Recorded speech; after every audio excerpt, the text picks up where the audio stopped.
Morning, everyone. What is it, the 21st? Friday, June the 21st here in the Philippines. Walking up the mountain road again. Thought I'd talk a little bit this morning about and get your questions and anything you want to know that I can possibly answer. Again, I'm relatively new here, 16 months, and certainly not an expert at anything in the Philippines.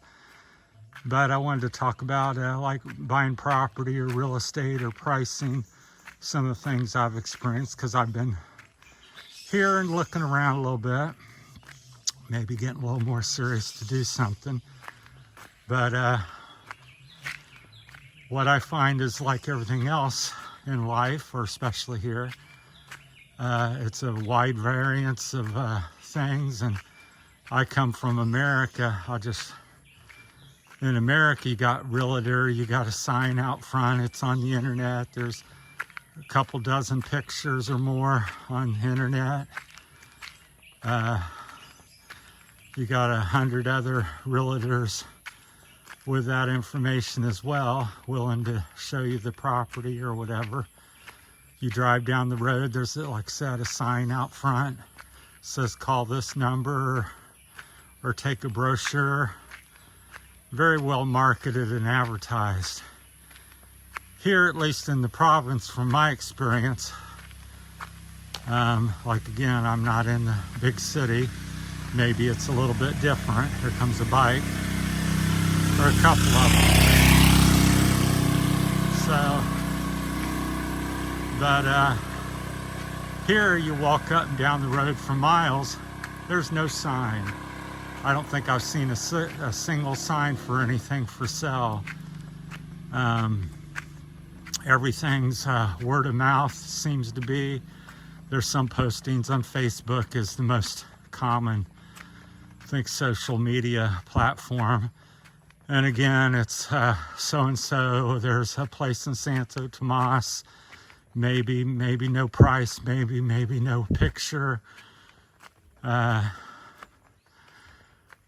Just things like that. So it's I find it coming from the West, it's very difficult to find anything, find out where it is, what the price is, what it consists of. And then here, another thing that's very different than the West. It's like you come to look at my house. Well, that's my house. I'm selling it. I'm the owner. I have the title to it. You buy it, it's your house, and everything that is there is yours. And here it's like, well, I'm interested in this hectare or these 5 hectares. Well, there may be 10, 15 owners to that.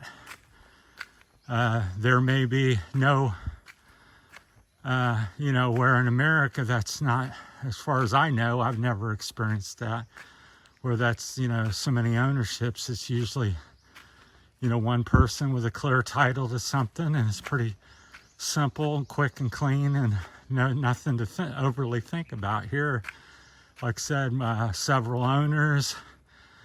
You might think, well, I'm looking at this hectare. Look at all these wonderful trees here. Oh, I've got a mango tree. I believe that's what that is. And I'm going to buy the property and have some fresh mangoes. Well, you may buy the property, but that's not your mango tree. That's that's the man's father's mango tree, and that's his mango tree. So, and he can come over and cut it down or harvest the mangoes, and so it's lots of things like that. So, which is very strange to me.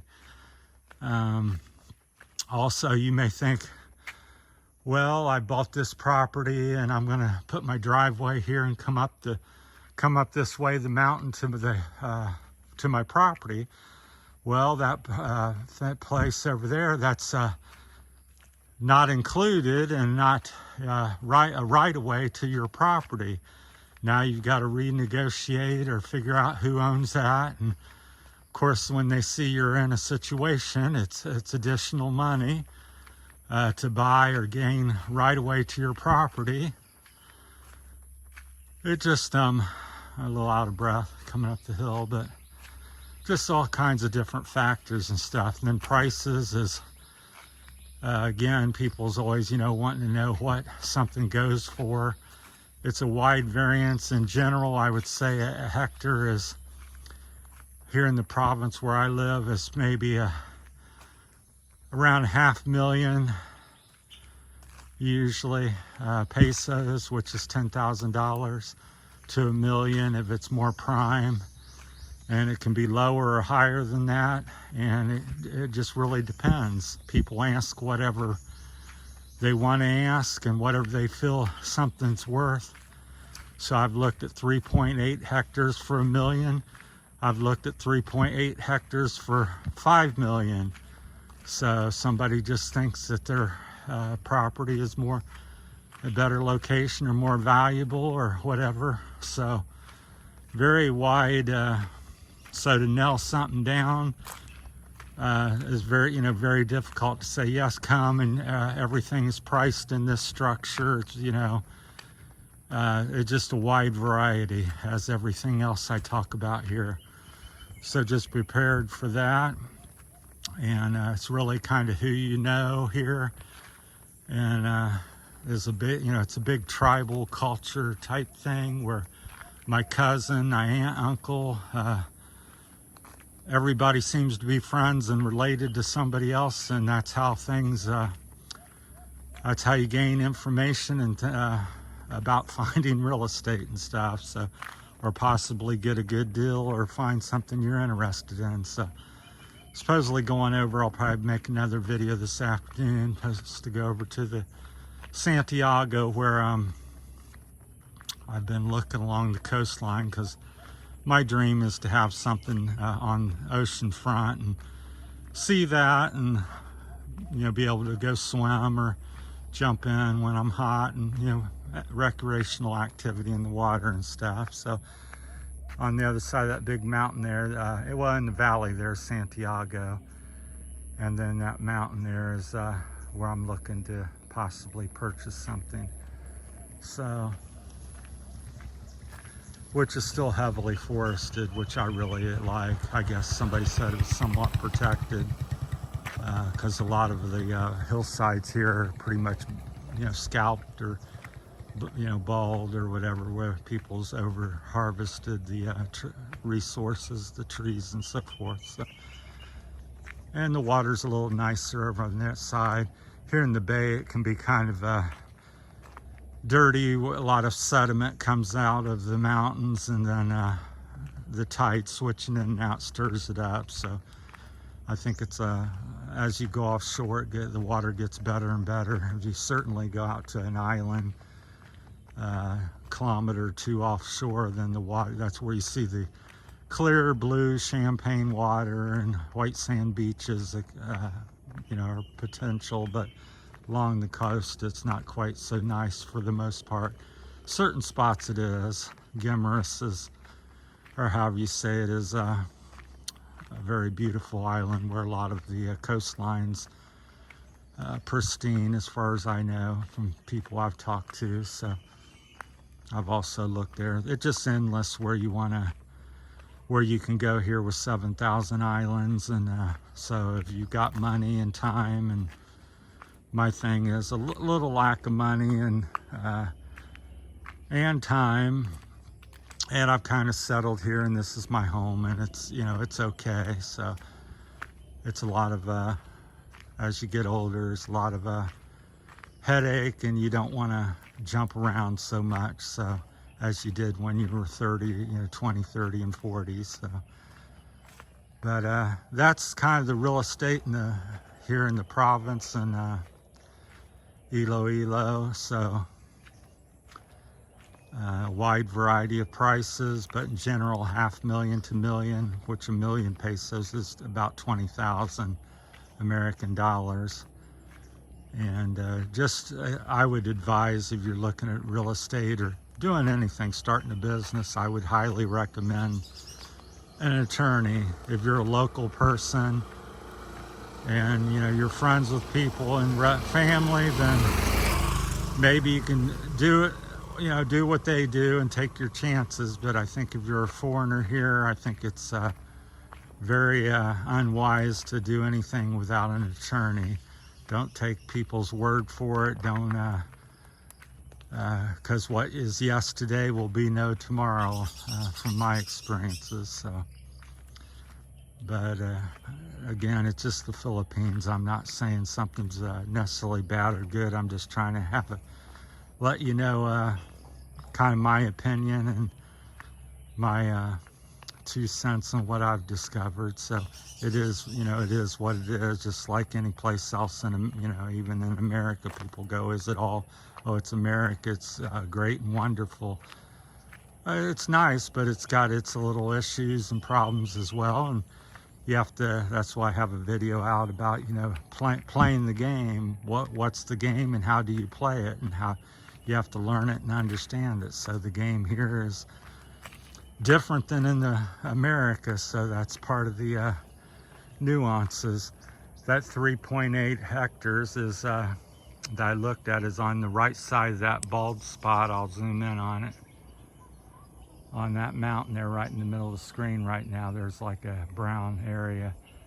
There's 3.8 hectares for sale for $1 million. There's like a, I don't know if I can get a little closer. There's a little cabin right there at the below. You can see it's kind of in the middle at the bottom of the screen. That's not included, but that's where the property is, right above that.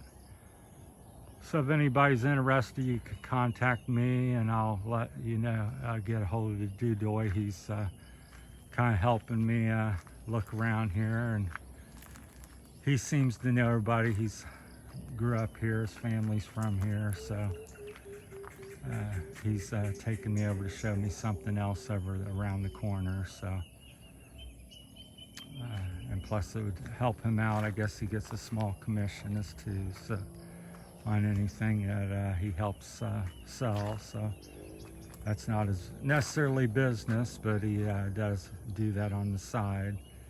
So yeah, so there's where I'm looking to go, up along the coastline there. And of course, as like any place in America, if you're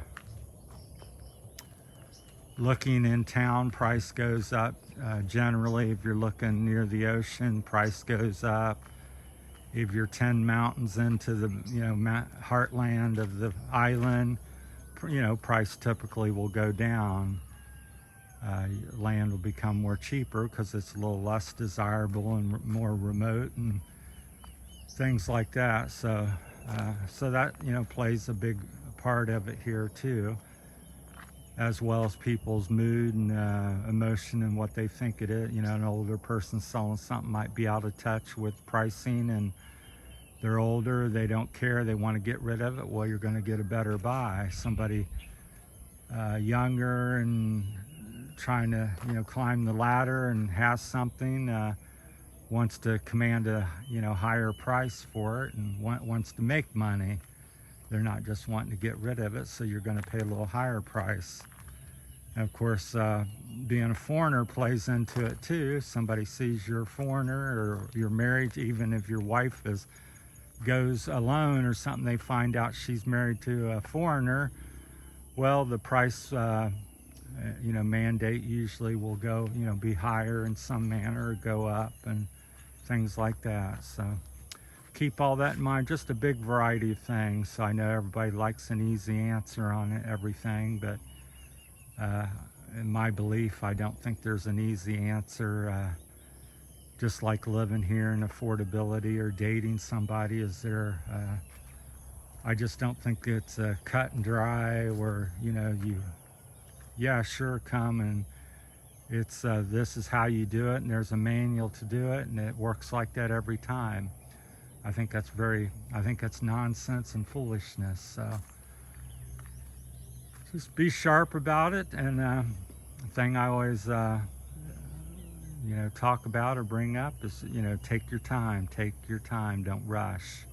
Research, get information. There's lots of places to sell and buy, and lots of places you can live here in the Philippines. So